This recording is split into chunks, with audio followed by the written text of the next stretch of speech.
Hoje está muito curioso porque essa rapaziada resolve dar formação de PNL em final de semana, né? Online agora, umas coisinhas curiosas. Então eu vou falar para vocês um pouco da PNL. PNL salvou a minha vida, queridões e queridonas, do ponto de vista emocional, psicológico. Eu já tenho dito a vocês aqui, aos meus alunos, né? Especialmente quando a gente faz essas lives fechadas, eu já tenho dito dos meus problemas de ansiedade quando criança, quando adolescente. Eu tive TOC, transtorno obsessivo compulsivo, então a minha vida foi muito difícil desse ponto de vista, né, emocional e psicológico. E aí, para acabar de complicar o caldo, de entornar o caldo, eu me envolvi numa religião bastante dogmática, bastante limitadora, e isso favoreceu para o surgimento, para a criação e para a manutenção de uma série de neuroses que eu já tinha, que foram piorando. E aí fui estudar psicanálise e tal, e conheci a PNL ao mesmo tempo.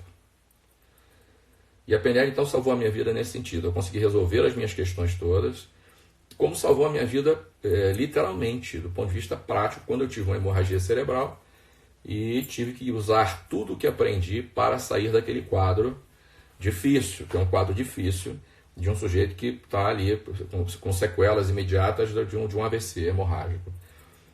Mas a PNL não pode ser considerada ciência porque não há uma amostragem. Como eu disse a vocês ontem, a PNL considera cada indivíduo um universo peculiar, particular. Então a maneira com que eu trabalho com um indivíduo não necessariamente é a forma que eu vou trabalhar com outra pessoa. Por isso que a PNL não se aprende em livros. A PNL é como uma caixa de ferramentas. O objetivo da programação neurolinguística é funcionar como uma caixa de ferramentas para que você possa lidar com todas as situações da sua vida. Então a PNL vai trabalhar nas linhas, né, caminhando na direção da comunicação, com estratégias de comunicação muito eficientes. Um homem e uma mulher de PNL são, sobretudo, excelentes comunicadores, ok? E aí, quando você fala de comunicação, queridão, queridona, você fala desde estabelecimento de metas, como elas precisam ser estabelecidas. Aliás, meta é um tema sensacional para a gente trazer aqui. Então, desde a clarificação, vamos chamar assim, dos objetivos do sujeito. Ah, Tamer, eu quero ler um livro, por exemplo. Mas mais do que ler um livro, há um propósito subliminar nisso. A gente falou disso aqui ontem. E às vezes o sujeito não sabe. Então a PNL vem esclarecer essas questões dos objetivos do sujeito e apresenta técnicas, modelos e intervenções capazes de identificar o ponto A, isto é, a situação em que você está, o estado atual, como a gente chama, e o estado desejado e o que fazer para chegar daqui ali. E a PNL gasta muito tempo, investe muito tempo no estado atual, diferentemente de umas outras abordagens que existem aí. Por que, Tamer? Porque se eu não tenho a exata clareza do lugar em que eu estou, isto é, da minha condição agora, eu não posso definir com clareza o lugar para onde eu vou. Então a PNL investe muito tempo em identificar a condição atual do sujeito. Eu disse aqui numa outra live que até o Waze sabe disso, né? As pessoas aí afora, os agentes de mudança, entre aspas, estão muito preocupados com o propósito, a gente falou disso aqui ontem, estão muito preocupados em que você saiba para onde você vai, porque qual o seu objetivo, onde é que você quer chegar, mas tem pouca gente preocupada com a sua condição de agora. E até os aplicativos de como é que chama aquilo? O Waze é o quê? É um GPS, obrigado. Até esses GPS sabem que para você chegar a algum lugar, ele te pede o ponto de partida, né? Antes dele te pedir o destino, ele te pergunta de onde você está saindo. Então a PNL é um instrumento extraordinário para definir a situação do homem e da mulher, a situação presente, te ajuda a clarificar o que você quer, mais do que o seu objetivo, as motivações que você tem para o seu objetivo, que em geral as pessoas ignoram, e principalmente os instrumentos que vão te levar daqui para cá. Então como é que surgiu a PNL, Tamer? Então, queridão, queridona, Tamer, eu tenho 50 anos, eu tenho, a vida inteira, cara, nessa estrada de autoconhecimento, de uma maneira ou de outra. Eu adentrei nesse caminho aproximadamente com 14 anos de idade, de maneiras que não vêm ao caso. E eu conheci muita coisa, queridão, queridona. E de tudo que eu aprendi, a PNL foi o instrumento mais eficaz, mais poderoso e de resultado mais rápido que eu conheço. Né? Posso falar por mim, pela minha experiência, como sujeito, né? E como treinador, como indivíduo que tem habilidade para trabalhar com pessoas utilizando PNL. Então eu uso PNL em tudo no meu trabalho. Os meus resultados quando eu dei aula em faculdade foram os melhores possíveis. E eu trabalhei com professores muito qualificados do ponto de vista do conhecimento. Trabalhei com PhDs importantes. E o meu trabalho sempre foi um trabalho de destaque a ponto de eu ser eleito o melhor professor em todos os quesitos na universidade. Por que, Tamer? PNL. A PNL te dá uma clareza tal, cara, que você atinge resultados. E os resultados que eu atingia com os alunos eram muito poderosos, sabe? Eram muito significativos, utilizando PNL. Utilizo PNL nos meus treinamentos e quando atendi em consultório. Então, vou dizer como é que a PNL surgiu.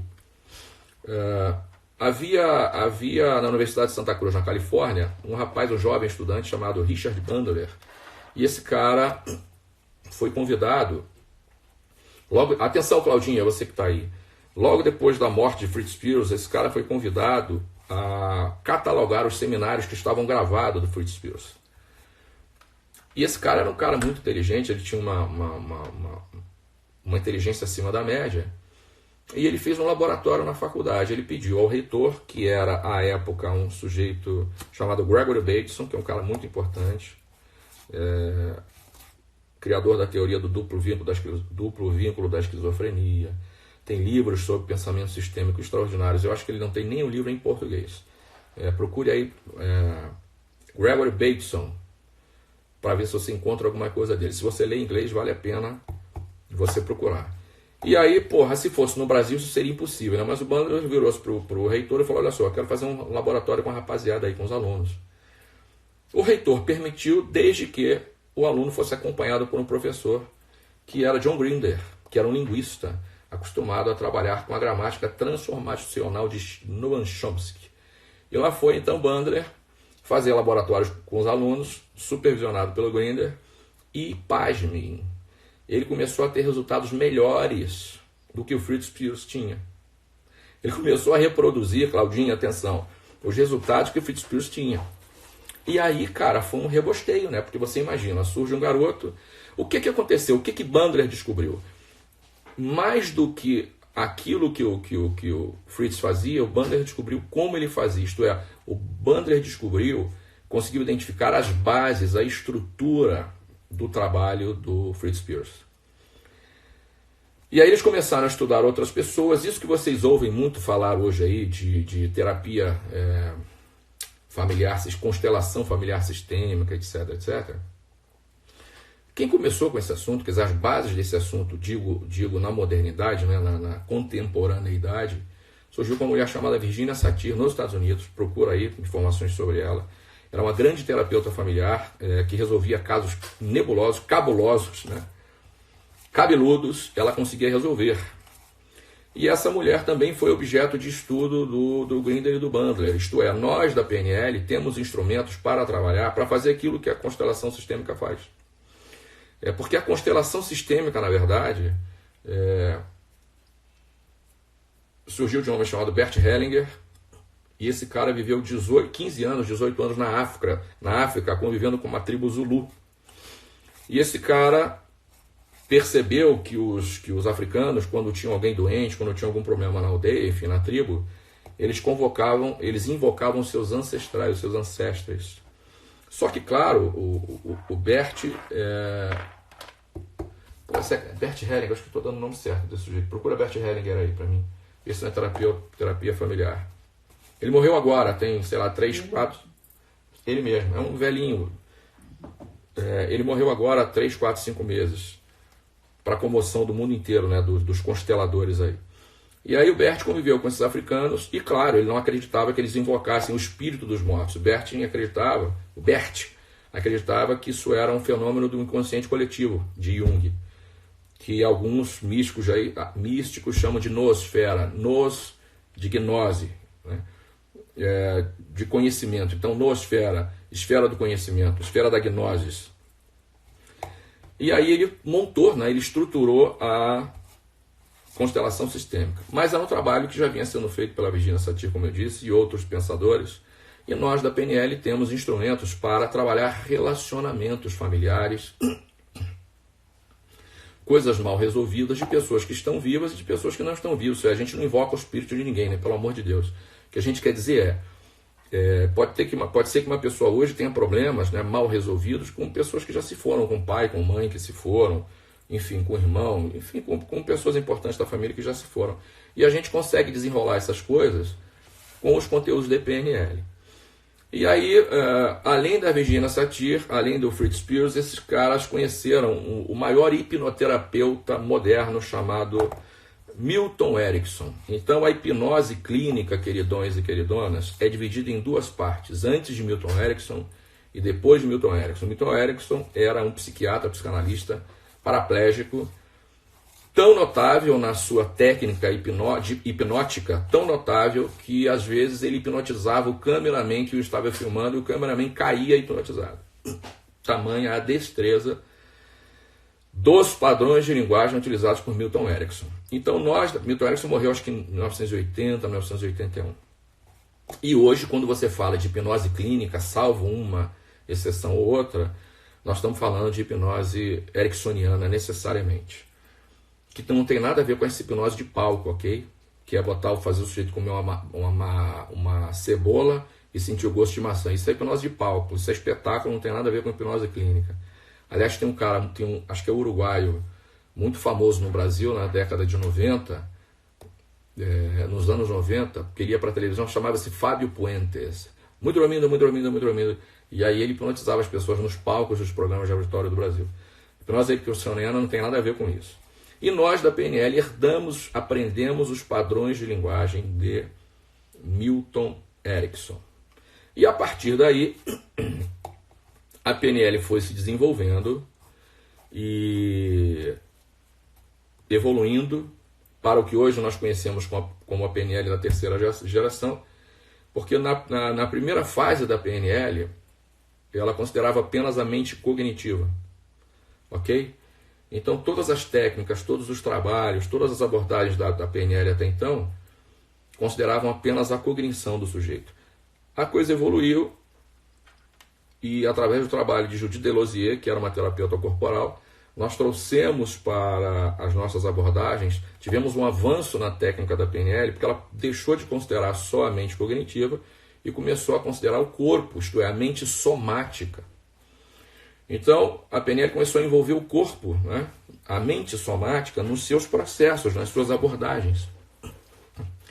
E aí, queridão e queridona, a coisa avançou até que um grupo de alunos, né, dentre os quais o mais importante é um sujeito chamado Robert Dilts, que é um grande nome da PNL até hoje, que é uma grande mente, e aí, ajudado por Judith Delosier e uma série de outras pessoas que estavam à época com ele, evoluíram para o que hoje nós chamamos de PNL sistêmica, que considera além da mente somática e além da mente cognitiva, a mente do campo. E o que é isso, Tamer? O que é a mente do campo?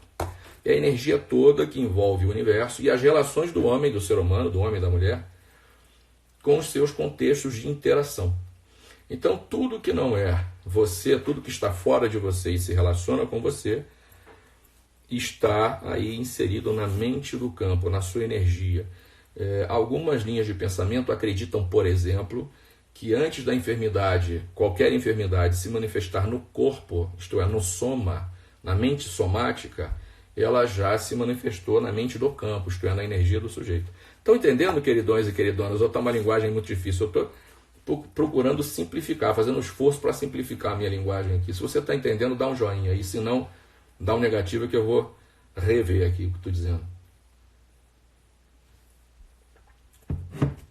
Muito bem. E aí as coisas foram evoluindo, de maneira que em meados da década de 1970, o Bandler e o Grinder, Richard Bandler e John Grinder, se reuniram numa cabana nas montanhas para dar um nome para essa coisa que eles identificaram. Porque, atenção, queridão, queridona, a PNL não é uma invenção, ok? A PNL é fruto da observação de alguém. A PNL é fruto de observação. Qual era o objetivo principal do Bandler e do Grinder, que é o que a gente faz hoje, nós de PNL, da PNL raiz, vamos chamar assim, da PNL de verdade. De novo, queridão e queridona, com todo respeito, não é essa PNL barata que você vê aí no YouTube, que você vê aí esses caras fazendo, sabe? Cara, eu sou obrigado a falar... eu não discuto pessoas, mas eu sou obrigado a falar disso. Eu preciso defender a bandeira da PNL, porque puta que pariu o que a gente vê acontecer aí com esses caras. Então a PNL, queridão, queridona, é fruto, de novo, da descoberta desses caras e não da invenção desses caras, ok? Eles identificaram padrões de excelência em pessoas que eram muito boas no que faziam. Eu vou repetir: Fritz Perls, Virginia Satir, Milton Erickson e o pensamento sistema de Gregory Bateson, que foi um cara extraordinário, que trouxe grande colaboração para o desenvolvimento da PNL. Então esses caras pegaram os padrões subjacentes, isto é, a base, a estrutura que esses profissionais que eram excelentes, que eram extraordinários naquilo que faziam, pegaram aquela estrutura, criaram um modelo para que esse modelo pudesse ser ensinado a outras pessoas, a outros seres humanos, homens e mulheres, para que esses seres humanos, nos seus ramos de atividade, quaisquer que fossem, ou na sua vida pessoal, pudessem reproduzir os mesmos resultados de excelência. Então a PNL, por nós, é tratada como a ciência da excelência, ou a metodologia da excelência. Então a PNL é uma metodologia, ok? Não é ciência porque, de novo, ela não trabalha com amostragem, então nesse sentido ela nunca vai ser considerada ciência. Mas é a disciplina na metodologia da excelência, porque ela é capaz de realizar resultados extraordinários. Se você não me conhece, quer dizer, com muita humildade eu vou dizer isso aqui, você pode confirmar e procurando saber sobre mim, né, ou com os meus alunos, ou na internet, enfim, eu sou um profissional diferenciado naquilo que eu faço. E devo isso à PNL, ok? Com a PNL eu aprendi a me destacar, a obter resultados... Porra, tô falando muito rápido. Eu falo tão rápido. A PNL diz que nós pensamos por imagem. Então, pessoas que são muito visuais como eu, elas falam rápido, que as imagens passam rápido na cabeça delas. Às vezes ela atropela e não consegue falar na mesma velocidade. Então, às vezes eu tenho que parar para segurar a minha onda. Então, com a PNL eu aprendi a estrutura dos comportamentos de excelência. Então, onde quer que eu vá, no que quer que eu me proponha a fazer, eu me destaco. Ou eu não faço, ou eu não meto a mão para fazer. E aprendi isso com a PNL, tá certo? Tamer, aí eu estava dizendo, esses caras se reuniram numa cabana, diante de uma garrafa de vinho, por isso talvez que eu gosto tanto de vinho. Veloso, eu não sei se está por aí, queridão. Claudinha, vamos beber um vinho um dia, porque eu não tomo, eu bebo. Se vocês tomam, fiquem à vontade, não tem problema nenhum, mas eu apenas bebo. Perguntas interessantes aqui. E aí, queridão e queridona, eles disseram, porra, que nome que a gente vai dar a isso? A essa metodologia que a gente descobriu, que a gente identificou e que a gente codificou. E que a gente vai apresentar ao mundo para que as pessoas possam replicar esses resultados extraordinários. Pô, vamos dar o nome de programação neurolinguística. Por quê? Programação porque a PNL, queridão e queridona, não lida com... a PNL é como se fosse um software, ok? Que roda num cérebro ao qual nós tratamos como hardware. Então, se pessoas têm problema no hardware, se você tem um problema estrutural da mente, psicogênico ou não, não é objeto da PNL. A PNL não trabalha com questões estruturais. Quem trabalha com isso é a psiquiatria. A PNL trabalha com programas mentais. A PNL acredita que as estruturas de pensamento, que a visão de mundo de todas as pessoas é uma construção. É uma construção social que leva em conta uma série de elementos que não convém dizer aqui, mas quando você for fazer PNL comigo eu vou te explicar. E aí, a PNL acredita, nós da PNL acreditamos, que é perfeitamente possível você programar, desprogramar e reprogramar a mente humana. E aí a gente já está falando do software, né? Por isso o nome programação.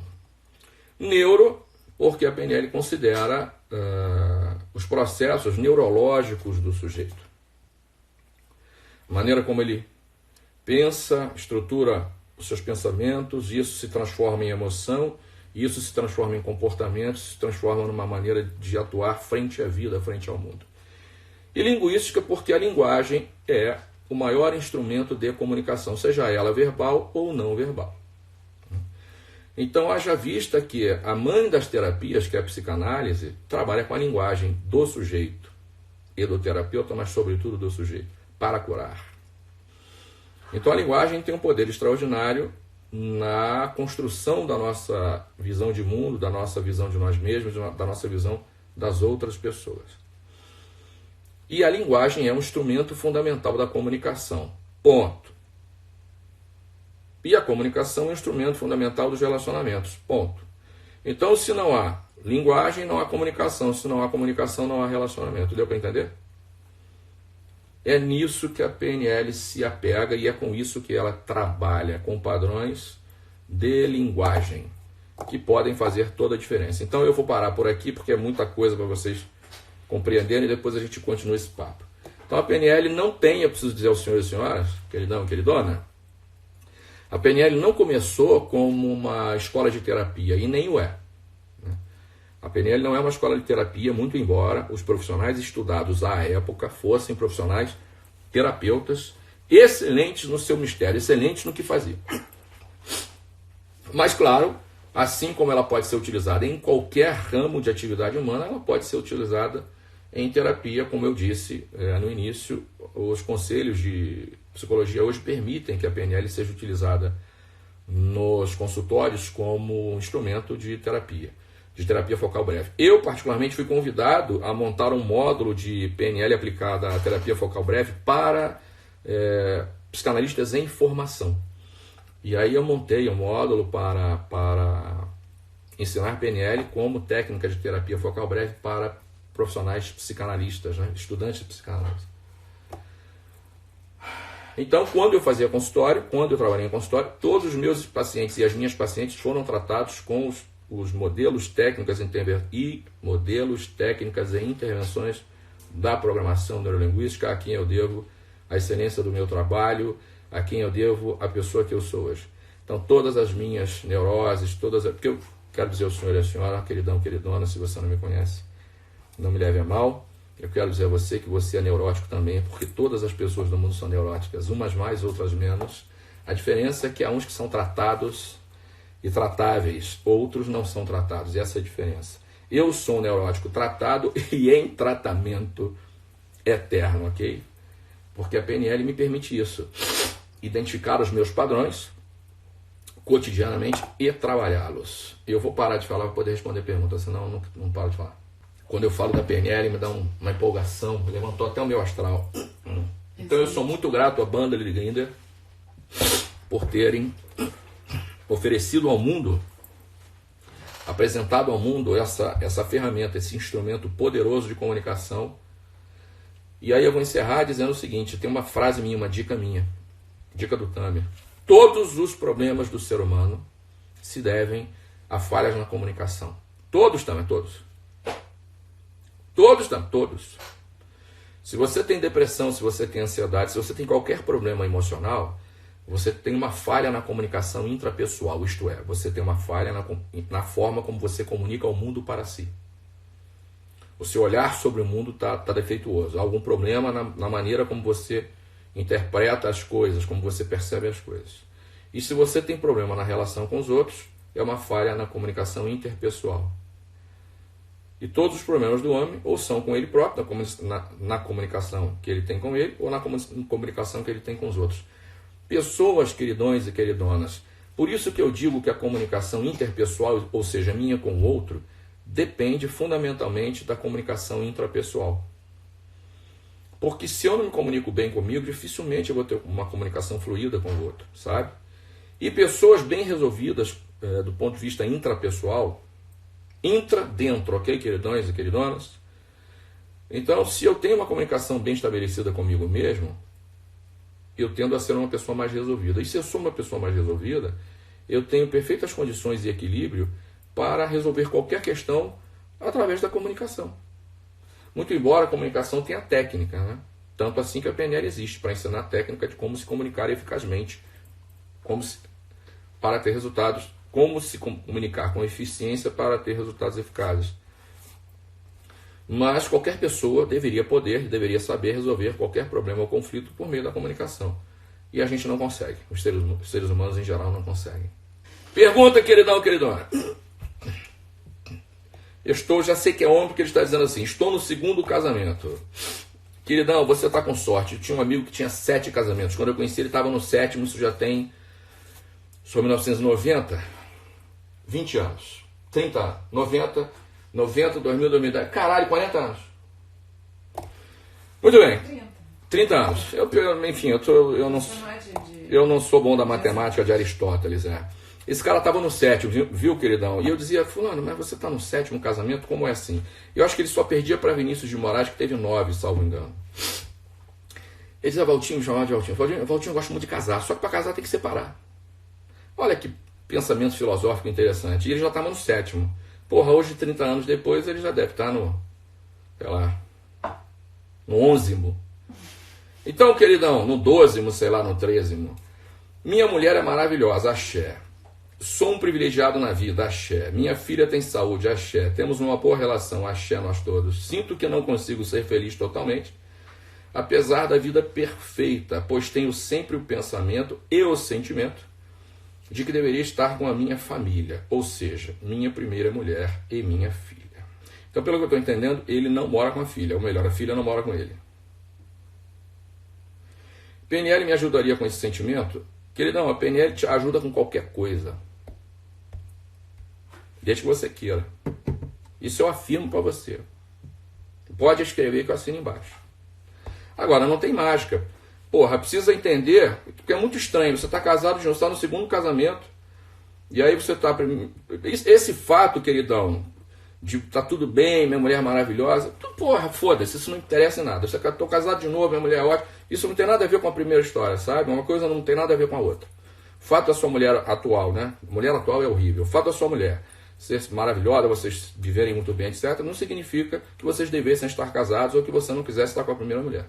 Agora, as razões por quais levam você a considerar que deveria estar com a primeira mulher, considerado do ponto de vista do sentimento, que é o que você coloca aqui, porque não é uma coisa do pensamento. Por que não é uma coisa do pensamento, queridão e queridona? Porque analisa comigo, do ponto de vista do pensamento, ele deveria estar bem. Ele está casado com uma mulher maravilhosa, está dizendo aqui, palavras dele, minha mulher é maravilhosa. Sou um privilegiado da vida, não sei o que ele chama de privilegiado na vida. Há uma omissão aqui. Minha filha tem saúde. Então, está tudo bem, isso do ponto de vista intelectual. Mas um sentimento conecta ele com outra coisa. Por quê? Porque o homem é um ser emocional que pensa. Se você acha que você resolve as suas coisas através do pensamento, você está fudido mesmo. É claro que a gente pensa para decidir, para agir, mas não há, segundo... Procura aí, Antônio Damasio, procura um livro chamado O Erro de Descartes. Estudos clínicos já provaram, a ciência já provou que a razão pura não existe. Ninguém pensa com a razão apenas, as pessoas pensam com as suas emoções. Indivíduos que têm a sua área cerebral responsável pelas emoções lesionada não conseguem desenvolver raciocínio lógico, a ciência já provou. Então você é um ser emocional que pensa.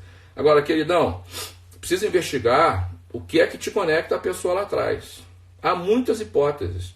Inclusive o fato da sua filha não estar morando com você, por exemplo. Tem indivíduos que não conseguem se separar para não deixar os filhos. Porque ele acredita que a sua relação com o filho vai romper, o que é um equívoco. Então, queridão, eu não posso dizer mais do que estou te dizendo, que seria leviandade. Teria que investigar para saber o que há. E eu garanto para você que se eu fosse te atender, eu desenrolava. Tem uma porrada de aluno meu aí que me conhece. Estou falando isso com muita humildade, pelo amor de Deus, hein? Pelo amor de Deus. Agora eu não posso ser leviano também de ficar aqui fazendo falsa modéstia, entendeu? Com 50 anos, cara, não estou aqui para isso. Conjecturando sobre a vida dos outros. Então, se a gente sentar e conversar um dia, quem sabe, eu não atendo em consultório, ok, queridão? Então, sai de mim, nesse sentido, porque a única maneira que eu tenho de te ajudar é através dos meus treinamentos, inclusive de PNL. Aliás, toda a formação PNL que eu dou, chama-se Plenos, tem sempre um pepino para desenrolar, tem sempre um abacaxi para descascar. Sabe? Eu tenho certeza que nego vem às vezes fazer a minha formação para trazer aquelas picas voadoras para eu desenrolar, para eu resolver. Felizmente, até hoje eu consegui desenrolar. Pode ser que um dia não. Tem mais perguntas ou posso ir embora? Queridão, me perdoe não poder ser mais objetivo e não poder te ajudar mais. Eu não tenho elementos para isso, seria leviano se eu dissesse qualquer coisa, ok? Agora tem também o seguinte, viu, fulano? O fato de eu te amar não significa que eu queira conviver com você. Pode ser, por exemplo, que você ame a sua mulher, a primeira mulher, e por razões quaisquer, você não conseguisse conviver com ela. Isso é uma hipótese. Eu nem te conheço, nem sei quem é ela, nem você me disse isso. Mas é uma outra hipótese.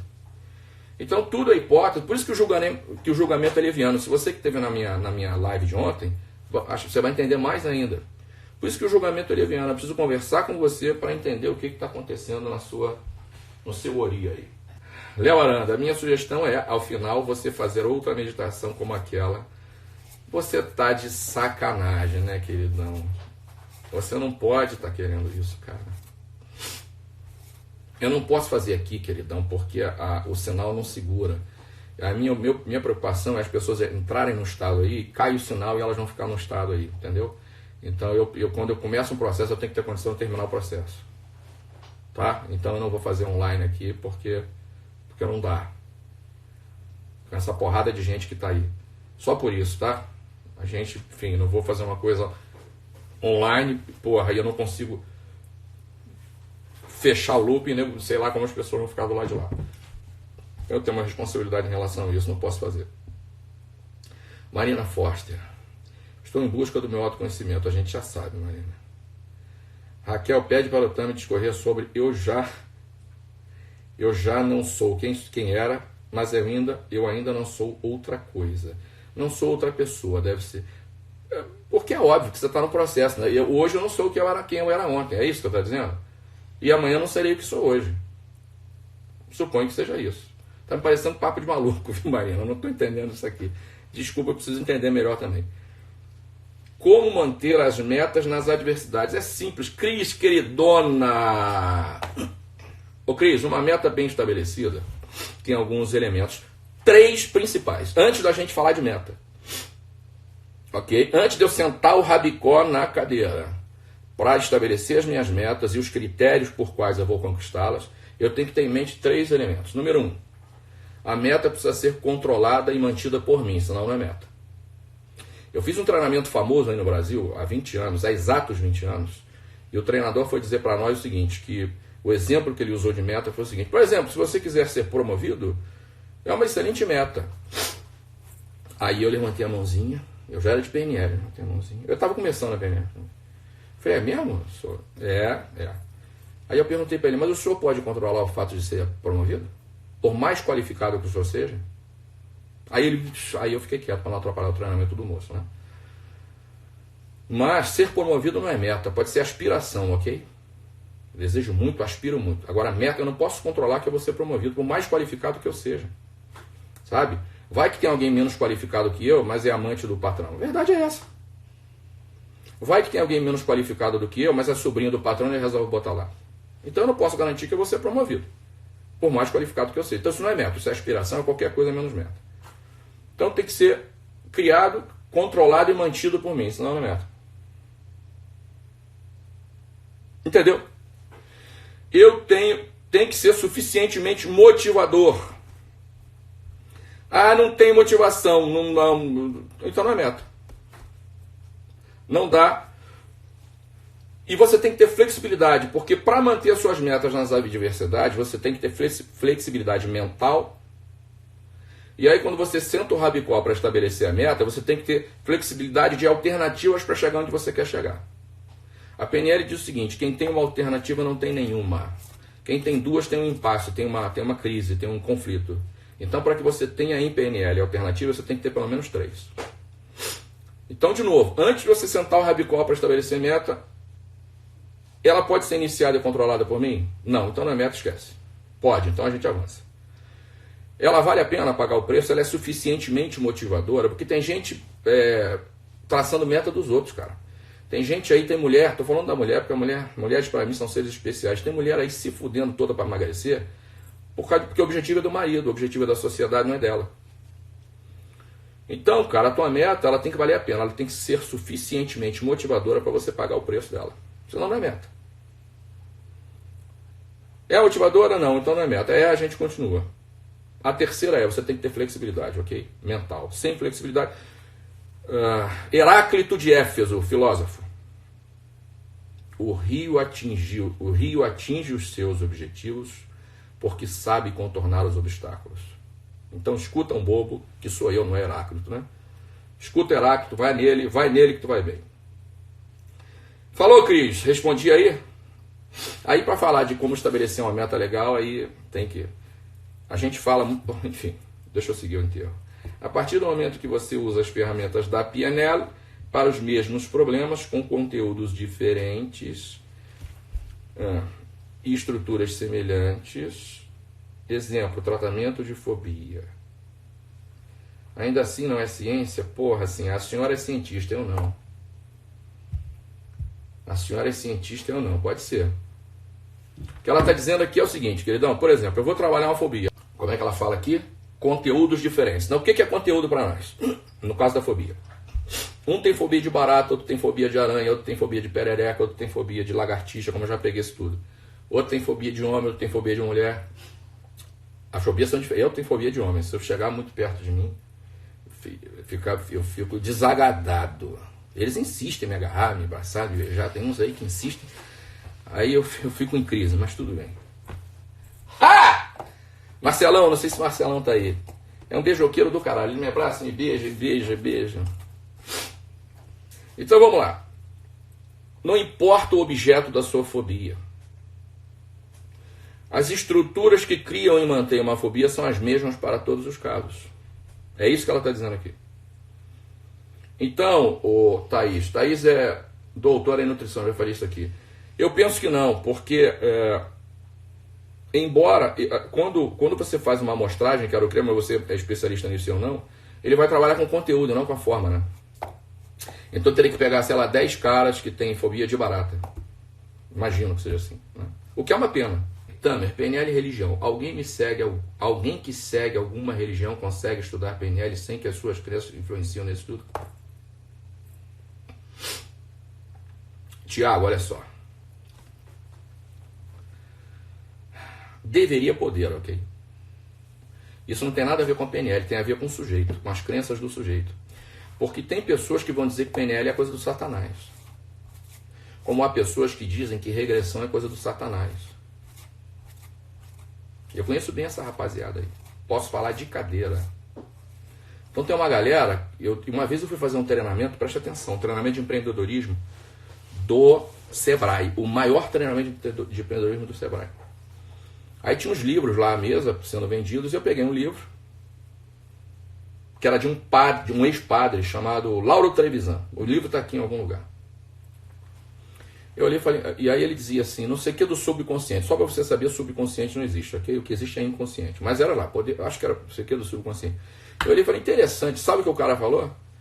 Não, negócio de mente eu tenho a minha, mente. Aí eu descobri que ele era oficial de igreja, ele era religioso, cristão especificamente.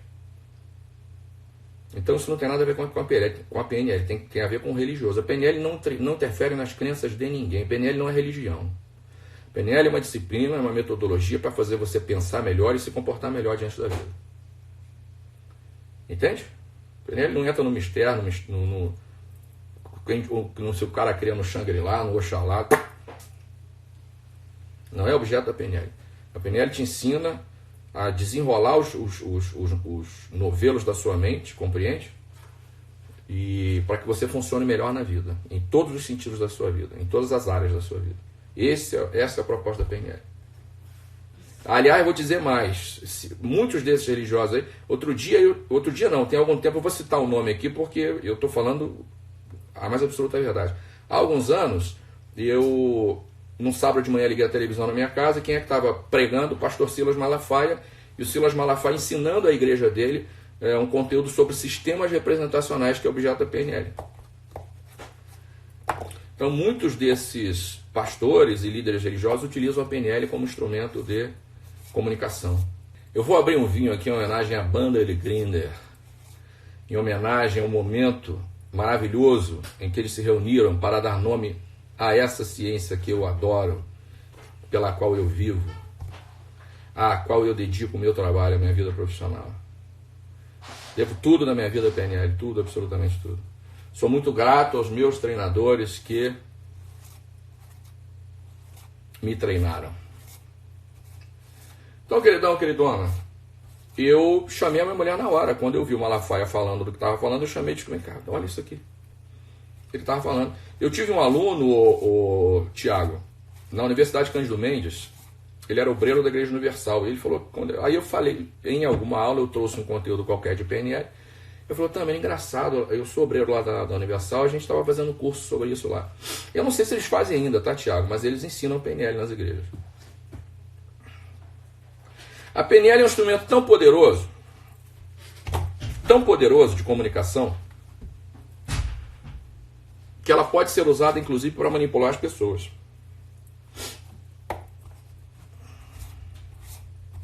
Que não é o que a gente faz aqui, obviamente, não é o que a gente ensina aqui, obviamente. Se você vir algum filho da puta desse aí fazendo isso e disser que é meu aluno, você me avisa para mandar prender ele. Porque os meus alunos são testemunhas do conteúdo que eu apresento em sala de aula. Tem uma porrada deles aí assistindo o que eu estou falando. Se eu estiver falando mentira, vocês me corrijam, por favor. Me corregem. Se tem algum puto aí que diz que é meu aluno manipulando os outros, é mentira dele. Manda ele pegar o certificado e rasgar.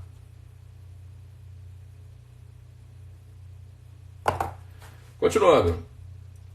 Tamer e Raquel conhecem o Diltz, né? Claro, eu já fiz treinamento com o Diltz. Fui treinado pessoalmente com o Diltz. E, diga-se de passagem, o cara que me ensinou o PNL, a quem eu devo... Ele nem sabe disso, porque eu nunca mais o encontrei. Foi o cara que trouxe a PNL para o Brasil. Que já não está mais no Brasil. Queremos uma live para cada... Camila, queremos uma live para cada pressuposto. Para quem não sabe, os pressupostos são axiomas, princípios da PNL. Napoleão Hill, Monique.live, queridona. Napoleão Hill anda meio na moda. O que o senhor acha dele? Puta que pariu. Eu acho ele sensacional, queridona. O problema é o que as pessoas fazem com o que ele escreveu, moro? Napoleão Hill escreveu o maior compêndio de sucesso que está aqui à minha frente, exatamente aqui em cima de mim, chamado A Lei do Triunfo. Muitos treinamentos comportamentais no mundo hoje, inclusive metamorfoses, utilizam alguns fundamentos do trabalho de Napoleão Hill. Então, Napoleão Hill foi convidado pelo homem mais rico do mundo à época, que era o dono do aço, conhecido como dono do aço, e esse cara contratou o jovem Napoleão Hill para estudar as pessoas de sucesso no mundo. Napoleão Hill, em 1928, publicou esse trabalho. Então faz as contas aí, nós estamos em 2000, são 92 anos? 72 anos? Não sei, porra, vê aí. Napoleão Hill, o primeiro cara a dizer o seguinte, que as pessoas são admitidas pelo currículo e demitidas pelo comportamento. Admitidas pelo que sabem e demitidas pelo que fazem. Até hoje a gente vive esse problema no mundo. Tantos anos depois, quase 100 anos depois, as pessoas continuam sendo admitidas pelo que sabem e continuam sendo demitidas pelo que fazem. Foi Napoleão Hill que disse ao mundo, que ensinou ao mundo, que o tripé do sucesso consiste em atitude, conhecimento e habilidade. A atitude corresponde a 85% do peso, do impacto do sucesso na nossa vida, qualquer que seja o conceito que você tem de sucesso. Queridão e queridona, axé pra você. Você que gosta de um vinho aí. Queridão, Veloso, essa é pra você.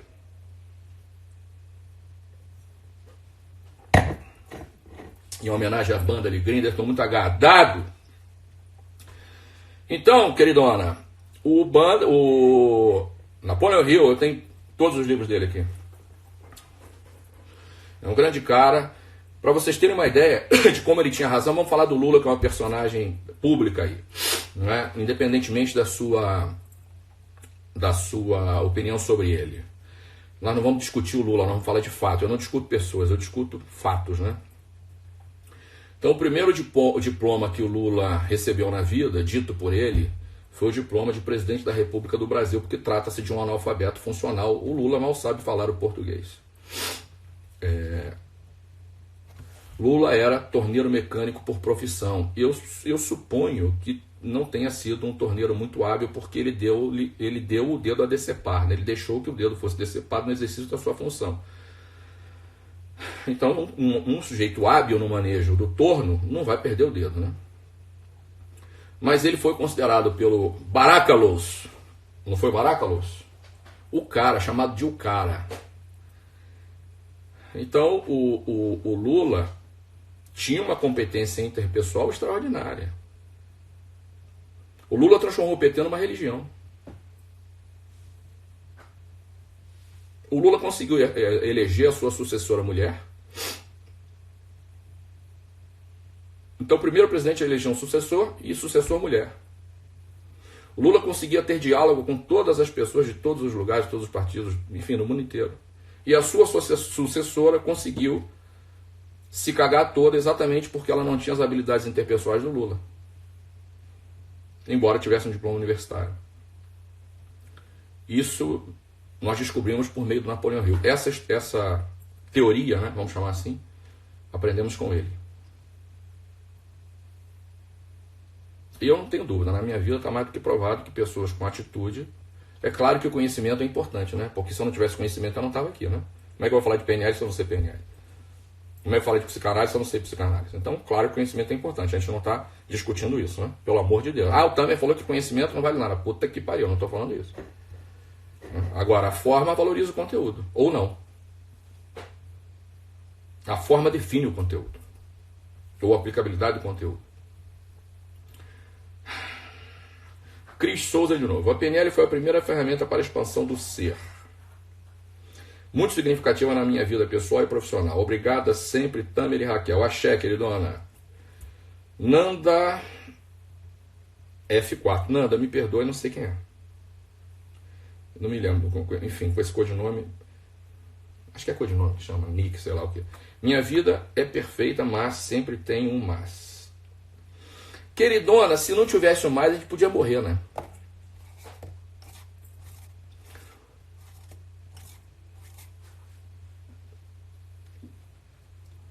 É exatamente essa falta desse algo que faz com que a gente caminhe para frente, sabe? Eu descobri uma coisa, Nanda. Quando eu fiquei internado, eu tive um AVC, eu não sei quem é você, enfim, talvez você não saiba. Eu tive uma hemorragia cerebral, eu fiquei internado lá. E aí na UTI eu fiquei monitorado por tudo que era lugar, né? Então tinha fio em tudo que era lugar e tal. E aí aquela porra me acordava toda hora, né? Apitava um negócio lá, era uma merda. E eu fiquei em frente ao... como é que chama? Posto de enfermagem. Posto de enfermagem. Os caras trabalham muito. Meu respeito, minha admiração a todos os enfermeiros e, sobretudo, técnicos de enfermagem. Meus respeitos, minhas reverências. E aí aquela porra daquele monitor cardíaco, ele ficava o tempo todo. Aí eu falei, pô, interessante, né? Essa merda pita, se faz assim e tal. Significa que a vida é feita de altos e baixos mesmo, sabe, cara? A vida é cíclica, a vida é dinâmica, porque a linha reta significa morte, né? Inclusive do ponto de vista médico. Quando a maquininha faz pi, não varia nem o apito, né? Pi, ela vai pi, e aquela porra daquela linha vai reta, o cara já foi pro saco. Então eu tenho a impressão de que essa vulnerabilidade, como diz o meu amigo Edu Valade, VLLD, procura aí, que é um cara sensacional, nosso aluno também de metamorfose. É essa vulnerabilidade, é essa inconstância da vida que faz com que a gente cresça.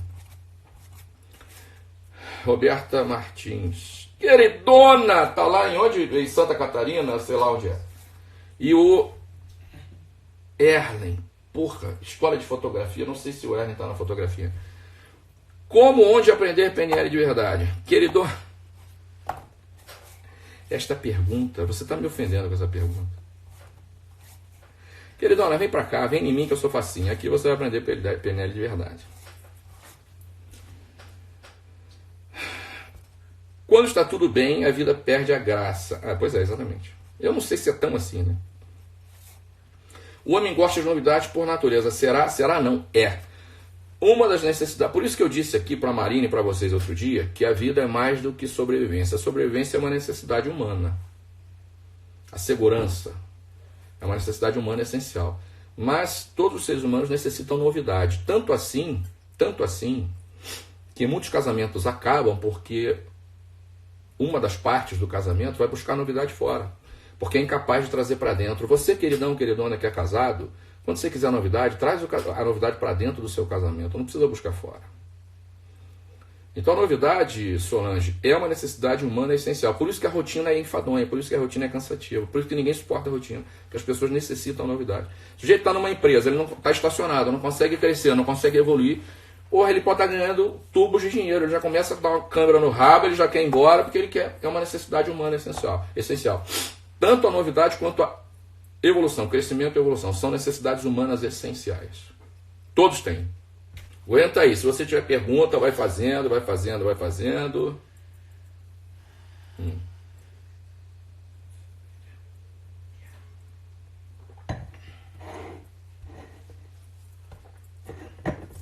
Quer aprender PNL?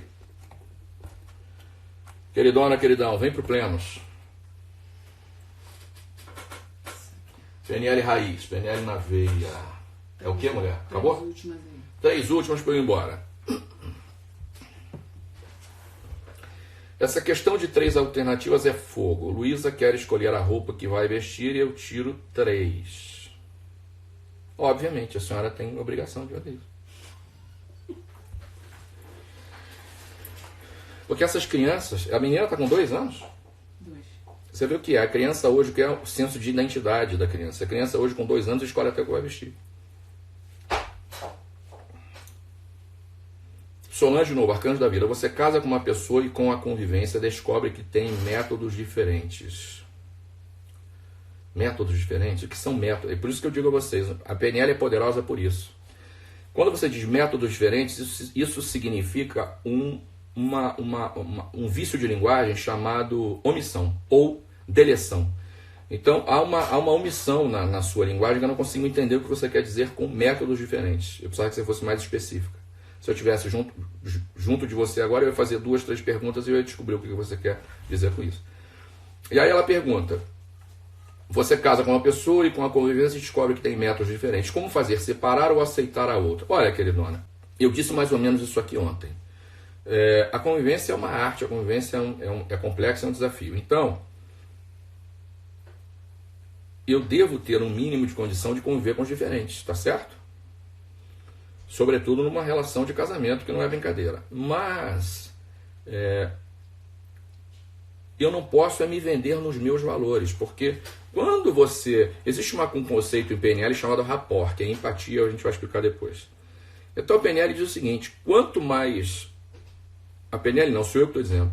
Quanto mais forte, duradouro, importante é o relacionamento, maior tem que ser esse nível de empatia.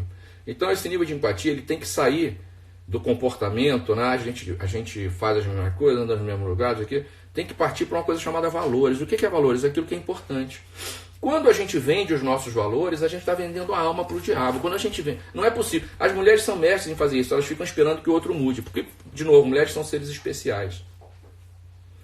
Eu tenho certeza, queridão, queridona, que se o mundo fosse governado por mulheres, nós estaríamos noutra. Aí a mulher fica assim, vou esperar ele mudar, eu vou esperar ele mudar. Só que ele não muda. Aí o que você arruma? Você arruma 2 coisas, frustração e frustração.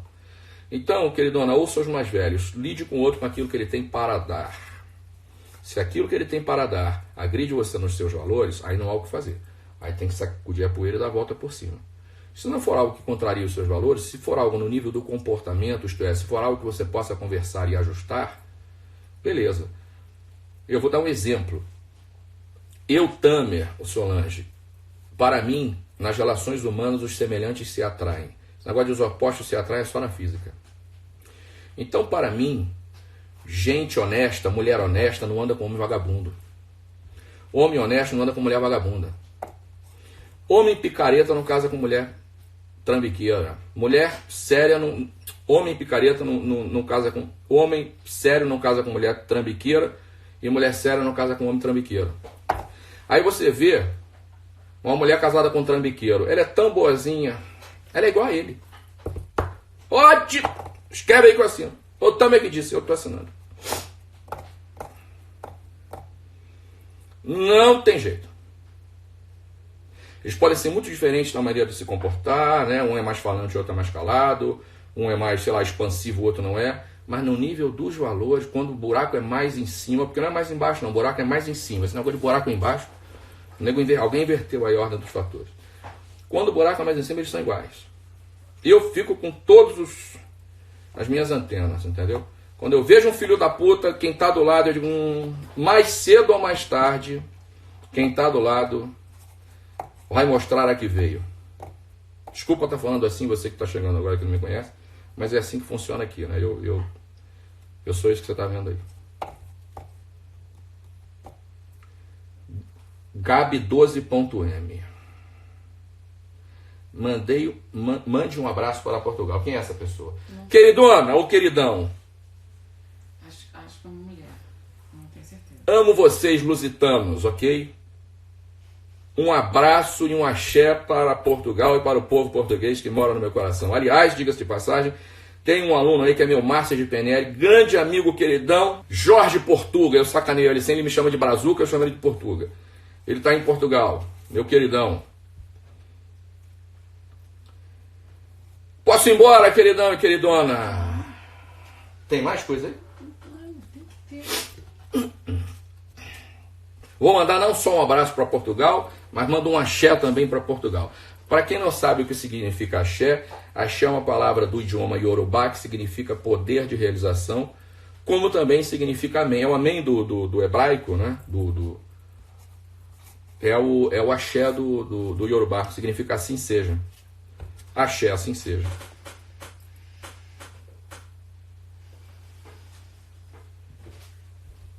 O time querido Rodrigo Sampaio.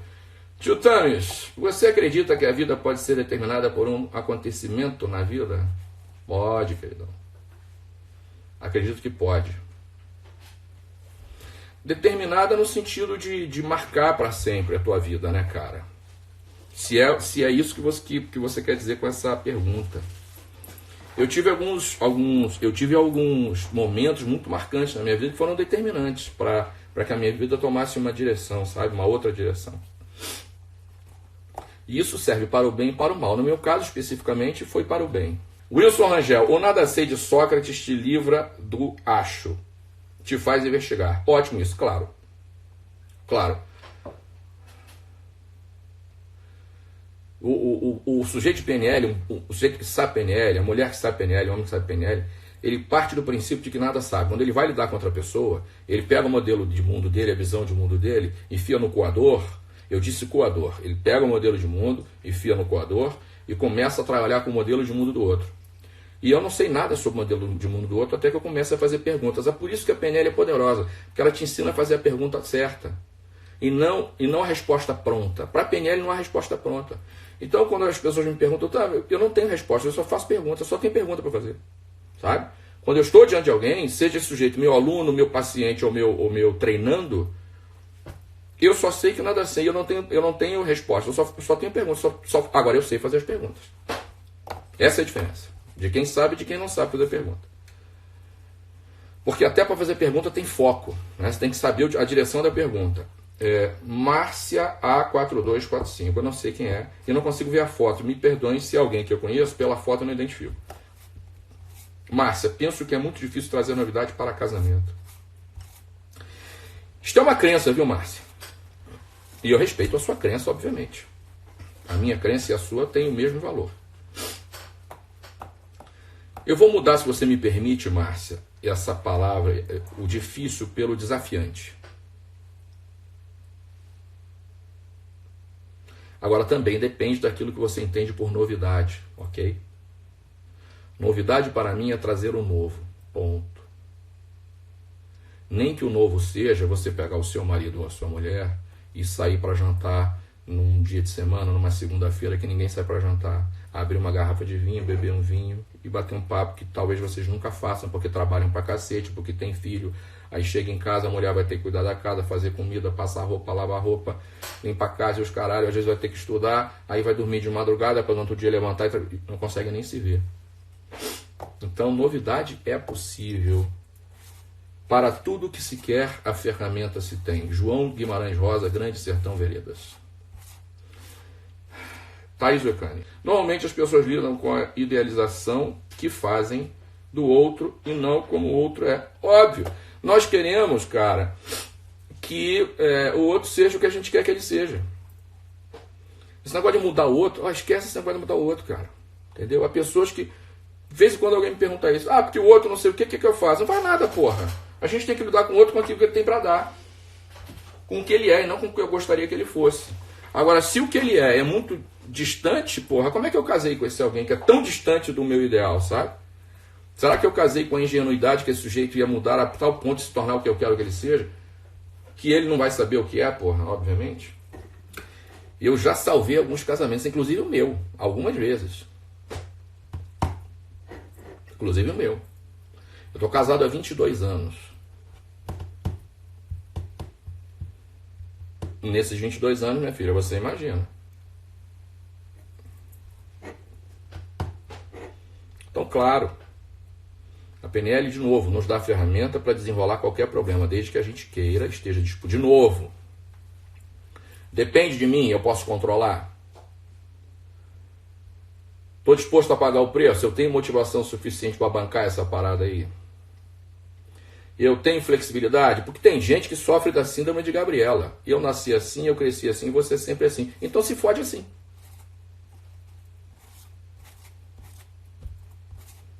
Tem gente que não tem flexibilidade pra porra nenhuma. É do jeito que ele quer. Num mundo, queridona, machista como o nosso, numa sociedade patriarcal desgraçada como a nossa, que a mulher não é vendida, não é considerada como outra coisa que não objeto sexual, numa sociedade em que a mulher tem que todo dia se provar capaz, se provar competente, se provar digna de receber o mesmo respeito que o homem recebe, digna de receber o mesmo tratamento, digna de receber o mesmo salário para fazer a mesma função, caralho. Posso entender isso? Na minha cabeça não lembro. Pode usar esses argumentos todos. Porque a mulher, quando tem filho, ela fica 4 meses... E quando não ficava? A mulher se fode toda na sociedade patriarcal, cara. Sabe? Herdada de um modelo... Até as religiões ocidentais, cara, são patriarcais. Uma mulher que levanta todo dia da cama e sai para trabalhar, e ela não sabe se ela vai tomar um soco na cara, se ela vai tomar um tapa na cara, se ela vai sofrer um abuso sexual, se ela vai sofrer um assédio sexual, um assédio moral. A verdade é essa. Morou? A verdade é essa. Pra mulher que tem que... Porra, gente, queridão, queridona, uma cidade como o Rio de Janeiro. Tô falando do Rio de Janeiro, não sei se existe em outros estados da Federação Brasileira ou do mundo afora, o que eu vou dizer agora. No Brasil, no Rio de Janeiro, existem os chamados vagões rosa no metrô, que são os vagões destinados a mulheres. Sabe por quê? Porque a mulher não pode andar com o homem, porque o homem vira bicho. O homem carioca é bicho. Eu sou carioca, tá? E eu não sou bicho. Tá generalizando? Claro, eu tô generalizando. Então, porque não é possível que você não entenda que eu tô falando de uma classe de homens que são a maioria, diga-se de passagem. Porque se não fosse, eles não tinham feito um trem rosa pra mulher entrar e viajar em paz para não ser assediada sexualmente. Aí o desgraçado entra no vagão rosa e para dar trabalho para a segurança tirar de lá. Então, um lugar que você tem uma cidade, que você tem que ter um vagão rosa para a mulher andar segura, pelo menos no trânsito do trabalho para sua casa. Puta que isso é o cúmulo do absurdo, na minha opinião. Então você imagina, a mulher que tem que não sabe se está dormindo com o inimigo. Porque até pela separar do desgraçado, ela não sabe se o desgraçado vai tentar pegar ela na esquina e dar 2 tiros na cabeça dela, vai estar com um pau na cabeça dela.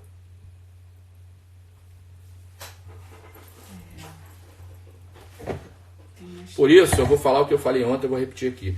Você, cuidado com as pessoas que você vai botar na sua vida. Antes delas entrarem. Inclusive o homem com quem você divide a cama. Se você é mulher e divide a cama com a mulher, tá tudo certo.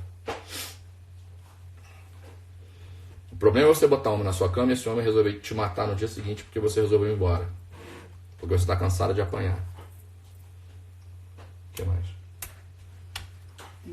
mais 3 aí, eu tô procurando o nome pra escolher que ele falou que fez, eu não tô achando. Natu Cosméticos. Não sei quem é a pessoa.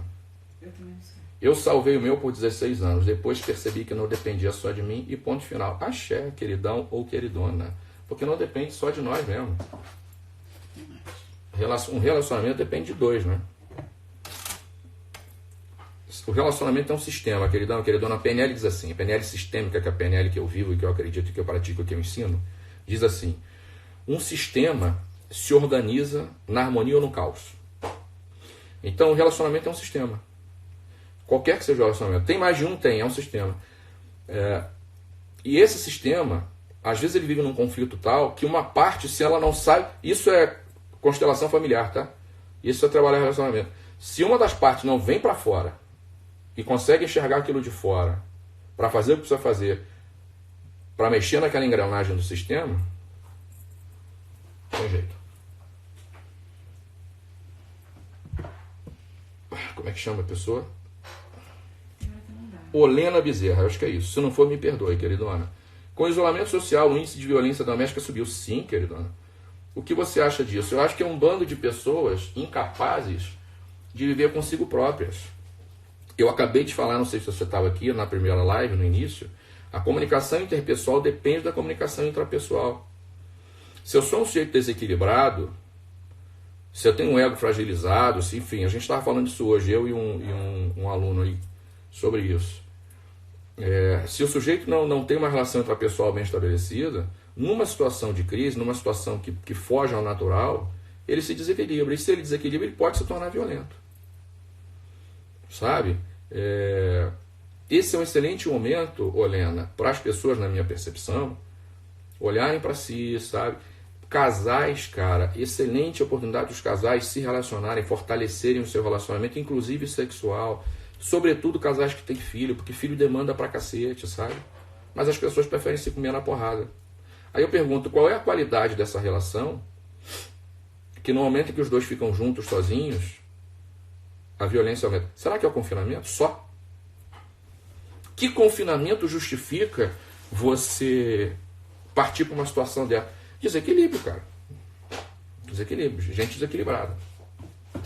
O mundo é doente, tá olhando? Eu digo aqui, vou tornar a dizer, todos somos doentes. A diferença é que alguns são tratados como eu e a imensa maioria não. E nem quer saber de se tratar. Acha que tá legal. Babi Amorelli, é dada à mulher a responsabilidade de salvar o relacionamento, depois a culpa por não ter dado certo. É muito bizarro. Pois é. Exatamente.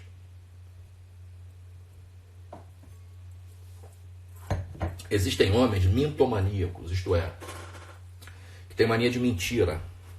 Mentem descaradamente. Mas eles mentem de forma tão convincente que depois eles convencem a mulher da mentira deles. E a principal mentira que eles contam é que a culpada é ela, a responsável é ela. Quero dizer, a mentira é o conteúdo, a estrutura é essa, a culpa é dela. Seja qual for a merda, a culpa é dela, a responsabilidade é dela. E a mulher acredita. A mulher é tão especial, uma criatura tão especial que ela acredita. O mundo machista é tão sufocador, tão até nós mesmos reproduzirmos essa merda. É algo que eu vigio todo dia. Minha querida Nath Gupfert, queridona. Queridona, até as histórias infantis colocam a mulher numa situação de submissão, de sujeição ao homem. A Branca de Neve sempre tem os 7 anões para segurar a onda dela e depois tem um príncipe para tirar ela do caixão. A filha da puta que persegue ela é uma bruxa, uma velha bruxa. Não é essa que tem velha bruxa? Da maçã? Aqui tem uma madrasta que é filha da puta, não é o padrasto nem é o pai. Não é isso? O filho da puta é sempre a madrasta. Eu não conheço história que o filho da puta é o padrasto. Tem padrasto filho da puta? Eu nunca ouvi falar. Filho da puta é a madrasta. Entendeu? Aí tem aquela outra que perde o sapato. Como é que chama? Aquela arrombada que perde o sapato. Cinderela. Aí, porra, a Cinderela perde o sapato, aí alguém... Quem é filha da puta? É a madrasta, não é a madrasta também? É a madrasta. Cuidado se a senhora for madrasta um dia, hein? Sai dessa, que é a maior furada. Pega a Bíblia. Eu tenho uma prima e uma tia que são muito religiosas. São cristãs. Não vou dizer de que denominação, porque quando você fala cristão, meu irmão, vai desde católico até Igreja Deus é Amor, né? Há uma ramificação muito grande. E outro dia eu estava falando com ela, prima, você já parou para perceber, você já leu as cartas de Paulo de maneira dissociada, com certo distanciamento? Não, primo, por quê? Vai ver o discurso machista de Paulo, vai ver o discurso que na Bíblia está escrito que as mulheres e os aleijados não podiam entrar pela porta formosa do templo, que era a porta principal. Mulheres e aleijados tinham que entrar pelas portas dos fundos.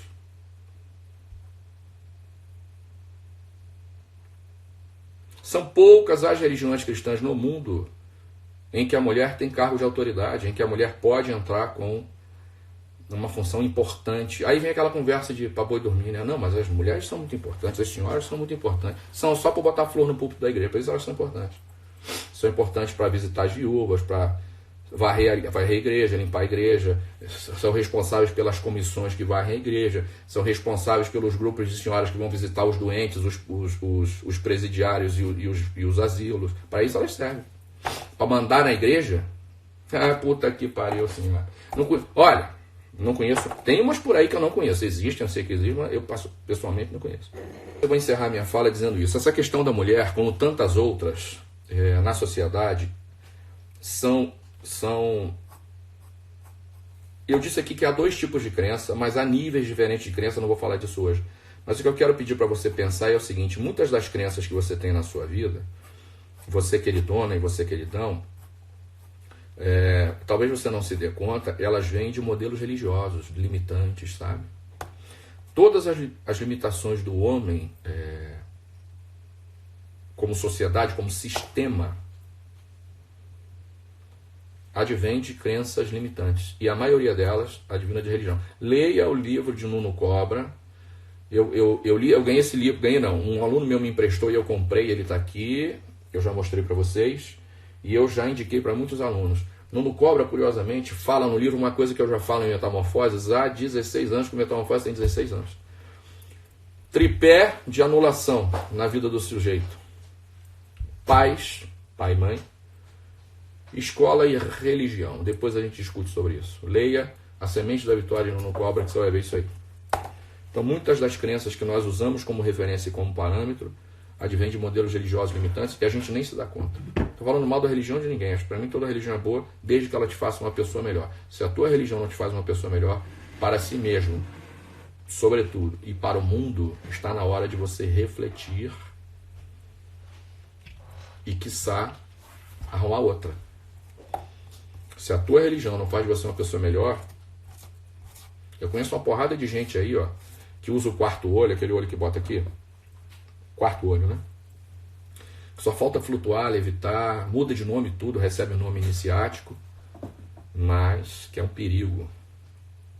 Perigo. Receber o nome iniciático, meu filho, usar sari, botar o quarto olho e outras coisas mais é fácil. Difícil é você a cada dia se comprometer com o fato de se tornar melhor. Difícil, desafiante é a cada dia você vencer os seus monstros internos e dar um testemunho de vida. Eu não sou cristão, quem me conhece sabe disso. Mas eu tenho um profundo respeito pelo nome de Jesus. E o nome de Jesus não foi achado na lata do lixo, na latrina, para um bando de gente que diz que é convertida, que é de Jesus e que não tem testemunho de vida.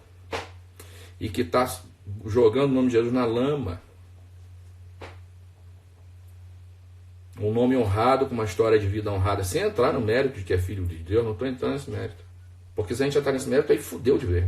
Estou falando do sujeito que morreu na cruz, do sujeito que é só amor, do sujeito que dedicou a sua vida a romper com um sistema, com um padrão de patriarcado. Jesus foi esse cara. Jesus era o único cara. Jesus fazia tudo diferente dos apóstolos. As pessoas mais importantes do ministério de Jesus eram as mulheres. Eram elas que sustentavam o ministério de Jesus em oração e financeiramente. A primeira pessoa a ver Jesus ressurreto foi uma mulher, não pode ser à toa. Mulher que tomava pedrada, achincalhada pelos discípulos, que eles acreditavam que eram mais dignos do que ela, pelo simples fato de eles serem homens e ela mulher. Então tem uma putada aí, dizendo, aí porra, anda com crucifixo, bota lá no carro o nome de Jesus, tatua no corpo o nome de Jesus. Tudo puta! Entendeu? Tudo filho da puta, porque suja um nome que é santo, que é sagrado, que não dá um testemunho de vida. Então, se você professa alguma fé, queridão, você tem uma responsabilidade dupla de dar um testemunho de vida e ser uma pessoa melhor. Eu estou comprometido em ser uma pessoa melhor só por mim, não carrego o nome de ninguém. Agora, se você carrega o nome de Jesus, pensa nisso aí. Queridão, vou embora. Ok? Agora eu vou. Então agradeço a você que é meu aluno, que me acompanha, que me dá essa força, que me dá esse apoio e que me permite ser quem sou. Muito obrigado a você.